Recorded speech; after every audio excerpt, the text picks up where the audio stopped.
Hello, creative friends. Welcome back. My name is Sierra, and I'm based in Auckland, New Zealand. In this video today, I want to share with you in details my process of 30-day challenge with alcohol markers, what I learned on technique with markers that you can also apply. And at the end of the video, I will show you how I would color night sky background and some colorful clouds, the ones that you often see in my pages. So here are the 3 books that I colored during the time I did the 30-day challenge. Earth Song, Slow Living the Way of Tea, and my new book, Midnight Oracle. So the intention of the 30-day challenge with alcohol marker for me is to focus on improving my alcohol marker skill and not just casually using them, but really understanding the way alcohol marker works, how to blend markers the best way for me, build more confidence on making bolder choices on colors. So I'm new to alcohol markers. I only about a year in. So last year, almost a year. Last year around May, around mid-May or the end of May, I got sponsored by Ohuhu alcohol markers, and that's how I started. And when I started this challenge, I realized that I can't do it 30 days in a row. So I just focus on completing 30 days overall instead. And I did take weekends off. So in this video, I'm going to walk you through the 3 phases of my 30-day challenge. The first phase will be day 1 to day 10, which is the exploration and inspiration phase for me. During this time, I use a lot of reference pictures, especially for color palettes. I think around this time, my color theory also not that strong as well. So I follow the color palette quite closely and learn how different color combination work together. I also practice choose the right middle tone to blend more of like contrast colors. Sometimes it takes 3 to even 5 middle tones to blend 2 colors. And then phase 2 of the challenge is from day 11 to day 20. This phase is really about trying more new things out of my comfort zone in terms of color combination. A lot of things like learning new things like glowing effect and try to create somewhat different textures sometime as well. And this is a phase where I started to see the tipping point where I can make bolder choices and take a lot more risk in my pages. So there's a few pages that I felt like I definitely didn't do very well, but I'm happy that I take the risk and try it out. And it definitely a little more challenging at this phase to keep it going, but it was really fun overall. And then the last phase is day 21 to day 30.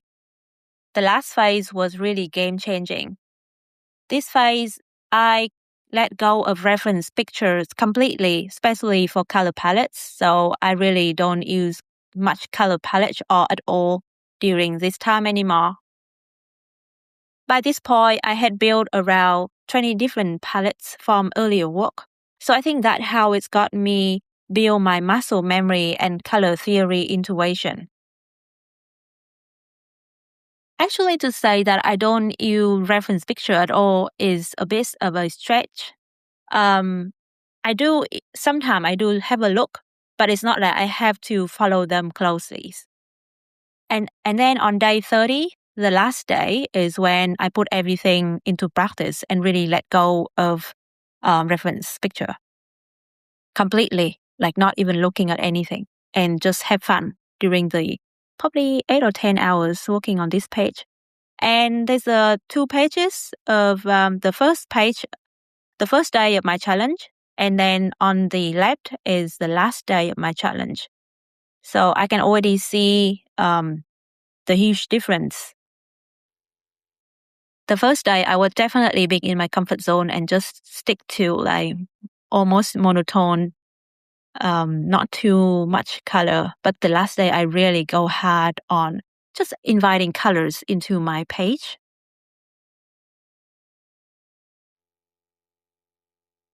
So now I'm going to show you how I would do my night sky background.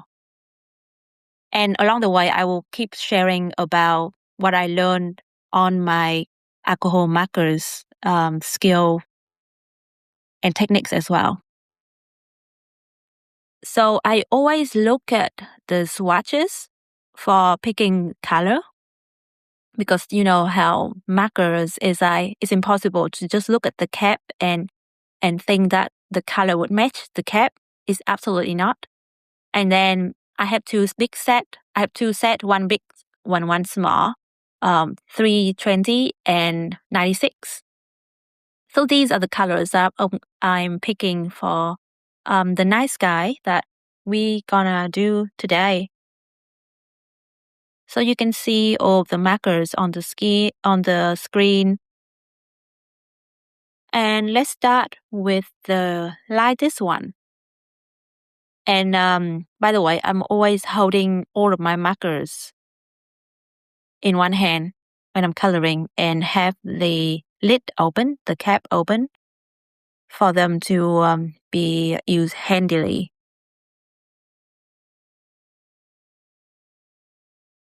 The paper of my books are all just Amazon standard paper as well. So it's very much just normal photocopy paper.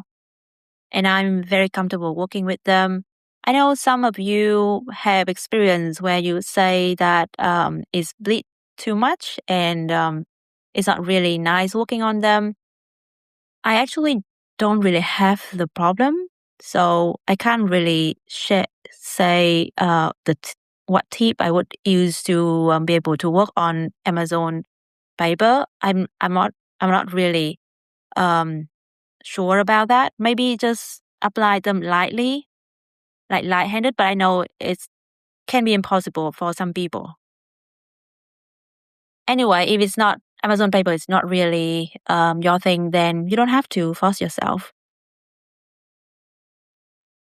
But for me, I find that it's quite easy to apply this alcohol marker on this paper because it holds the water really well, so it stays wet long enough to keep applying new layer before the ink dry out. So I really enjoy working with them. So the way I blend color is I just keep going the darker marker after the lighter one, and then I go back with the lighter one to blend the meeting point to make sure that they all blend really well before they really dry out.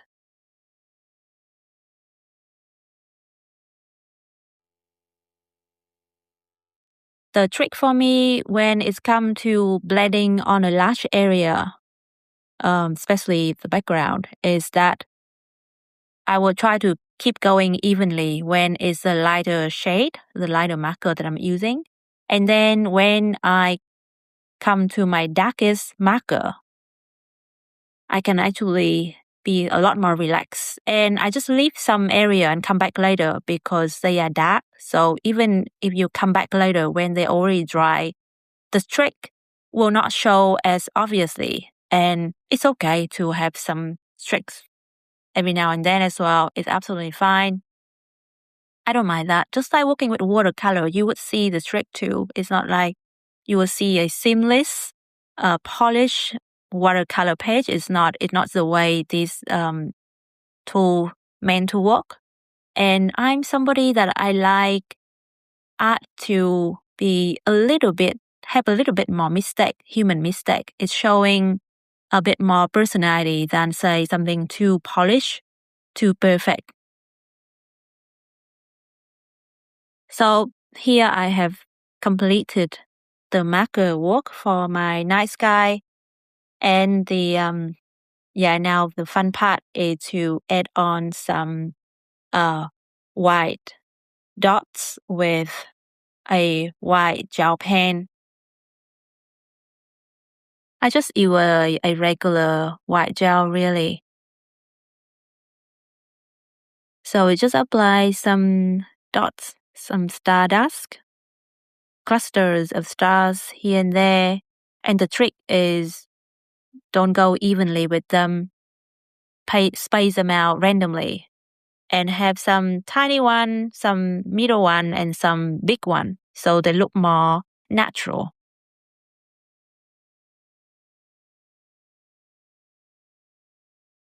After this 30 days challenge, I clearly see that my blending improved a lot. I'm definitely a lot more relaxed. I'm no longer rushed because afraid of tricks anymore.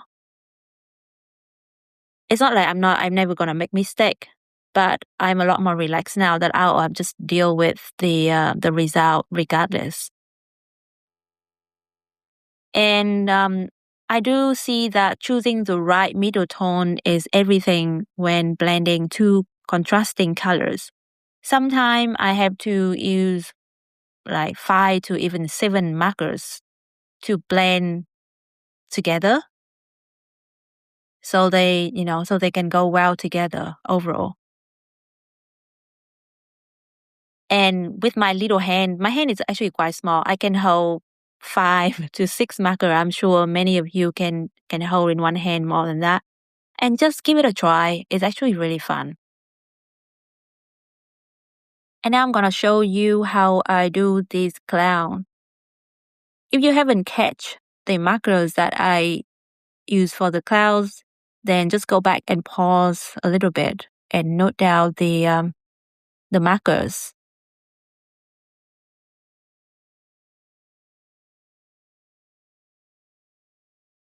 So this cloud is definitely a lot more relaxed to blend compared to the background because it's small area, it's not large area.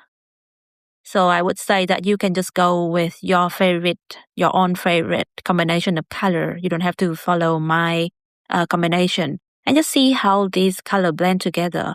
Two different colors, how it's gonna turn out. Shading with markers is very different from color pencil because we have a lot less control and a lot less precision. And the thing is, this is what makes it really fun to work with alcohol markers. Because we will learn to let go of perfection and we have to embrace unpredictability. When the marker is wet, it also looks a little bit different when it's dry. So sometimes the next day when you look at your page, when it all dry out, it will look different. And honestly, most of the time it looks better. Another thing after my 30-day challenge is that my understanding of color theory really deepened a lot, especially when working spontaneously and making decisions on the spot, adapting things without references. So I share with you that at the beginning of the challenge, I do follow reference picture closely. And when I say reference picture is that I'm in the palette. So I just open my Pinterest, pick a photo that I like the color combination, and then I follow them very closely in terms of like how many colors I'm gonna use in my page. And then towards the end of my challenge, I let go of all of that. And the ways I build my palette these days is just one by one. So I start with some color. So I would have some sort of imagination of, I would like the human in this to have this, to wear this kind of color. So I will put down those color first. I will color her first. And then I will build everything around that. I'll build her surrounding, her direct surrounding of like, oh, what would support her skin color or her dress color. And then I build them slowly, one by one, so they can all be supporting each other. So also, I'm showing you on the screen the result every day of my work. Day 16 is one of the tipping point. And then during the challenge, I have a body coloring with Linda Kelly. That was my first body coloring ever. And I have so much fun doing this with Linda. You can see her page and my page next to each other. She is somebody that really, really creative with colors. And I learned so much from the way she's picked her colors. I remember one of the pages that she shared is like a tower, a pink tower. And I just thought that this is brilliant. And that inspired me to really just go bolder with my colors and just have fun. So that's it in my video today. Thank you so much for watching. I hope you have a wonderful day, a wonderful week. Happy coloring, and I'll see you in the next video.